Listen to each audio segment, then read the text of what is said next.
नमस्कार प्यारे बच्चों, welcome to the learning zone. I hope you all are doing good. बच्चों, इस वीडियो में हम कक्षा 4 की हिंदी पाठ्य पुस्तक वीणा का पाठ 1 पढ़ेंगे और उसके प्रश्नोत्तरों को भी जानेंगे। बच्चों, क्योंकि ये चैप्टर काफी बड़ा है तो इसके वीडियोस 3 पार्ट में आएंगे। ये इस वीडियो का पहला पार्ट है। तो चलिए वीडियो को शुरू करते हैं। तो बच्चों, ये है कक्षा 4 की नई हिंदी पाठ्य पुस्तक का पाठ 1, जिसका शीर्षक है चिड़िया का गीत। इस पाठ में बच्चों, इस कविता में चिड़िया के जीवन सफर को दर्शाया गया है। किस तरह से शुरुआत में चिड़िया एक घोंसले को ही अपना पूरा संसार समझती है। जब वो घोंसले से बाहर निकलती है, उड़ना सीखती है, तो अंत में वो जान पाती है कि ये संसार कितना बड़ा है। बच्चों, ये कविता हमें सिखाती है कि जैसे जैसे हम बड़े होते हैं, हमारा अनुभव और हमारी समझ बढ़ती है। हमें दुनिया को जानने और समझने के लिए अपने घोंसलों से यानी अपनी सीमाओं से बाहर निकलना बेहद जरूरी है। तो चलिए इस सुंदर सी कविता का अर्थ जानते हैं, इसे पढ़ते हैं। सबसे पहले मेरे घर का अंडे जैसा था आकार, तब मैं यही समझती थी बस इतना सा ही है संसार। इन लाइंस में बच्चों, राइटर क्या कहना चाह रहा है कि जो चिड़िया है, सबसे पहले उसका घर क्या होता है? ये अंडा। क्योंकि चिड़िया जो पक्षी होते हैं वो अंडे देते हैं और उन्हीं अंडों में से फिर उनके बच्चे बाहर निकलते हैं।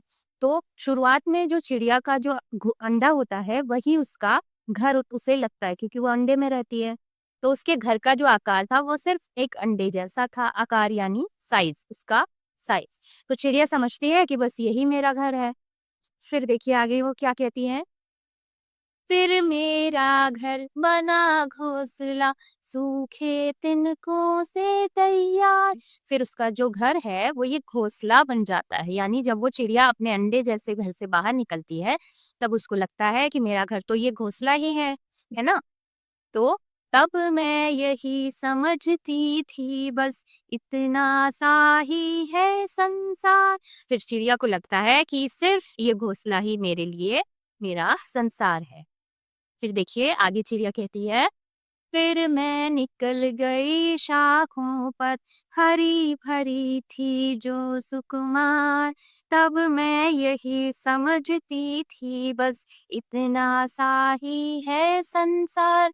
उसके बाद बच्चों, चिड़िया जो है वो थोड़ी और बड़ी होती है और वो इन हरी भरी पतली डालियों पर निकलती है, शाखों पर निकलती है, और उसे लगता है कि ये हरी भरी डालियां जो है, संसार बस इतना ही बड़ा है। क्योंकि उसने अभी तक सिर्फ इन डालियों को ही देखा, अपने घोंसले को देखा या फिर अपने अंडे को देखा था।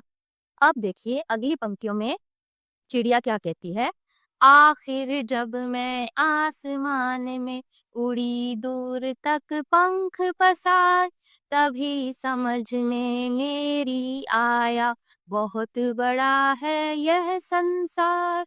जब चिड़िया ने आसमान में यानी आकाश में अपने पंखों को पसार कर यानी फैलाकर दूर तक की लंबी उड़ान भरी, तब उसकी समझ में आया कि ये संसार जितना वो समझती थी उससे काफी बड़ा है।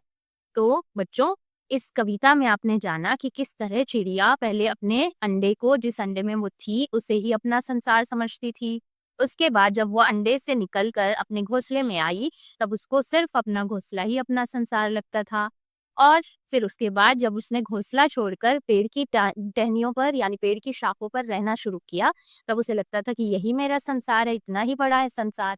अंत में जब वो पूरे आकाश में अपने पंखों को फैलाकर उड़ी, तब उसे समझ में आया कि संसार जो है वो इससे बेहद बड़ा है जितना वो समझती थी। इस कविता को, इस सुंदर कविता को बच्चों लिखा है निरंकार देव सेवक ने। तो बच्चों, कविता का अर्थ समझने के बाद चलिए हम पाठ में दिए गए अभ्यास प्रश्नों को हल करते हैं। सबसे पहले पेज नंबर 3 पर हमें दिए गए हैं बातचीत के लिए 5 प्रश्न। एक एक करके हम उनके उत्तरों को जानेंगे। तो इसमें बच्चों पहला प्रश्न था कि पशु पक्षियों के लिए घर आवश्यक है या नहीं, कारण भी बताइए। यहाँ पर हमसे पूछा गया है कि जो पशु पक्षी होते हैं क्या उनके लिए घर जरूरी है या नहीं, अगर हाँ तो क्यों और नहीं तो क्यों नहीं।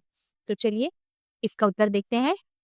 हाँ, पशु पक्षियों के लिए घर आवश्यक होता है, क्योंकि वह उन्हें सुरक्षा, आराम और अपने बच्चों की देखभाल के लिए स्थान यानी जगह प्रदान करता है। जिस प्रकार बच्चों हम अपने घर में आकर हमें सुरक्षा मिलती है, हमें आराम मिलता है, हमारे माता-पिता वहाँ पर हमारी देखभाल करते हैं, उसी प्रकार पशु या पक्षियों के लिए भी घर घर ज़रूरी होता है, क्योंकि वहाँ पर वो अपने बच्चों की देखभाल करते हैं, वहाँ पर वो भी आराम करते हैं और वहाँ पर रहकर उन्हें भी सुरक्षा का एहसास होता है। तो इसलिए जैसे हमारे लिए घर ज़रूरी है, वैसे ही पशु-पक्षियों के लिए घर भी ज़रूरी है।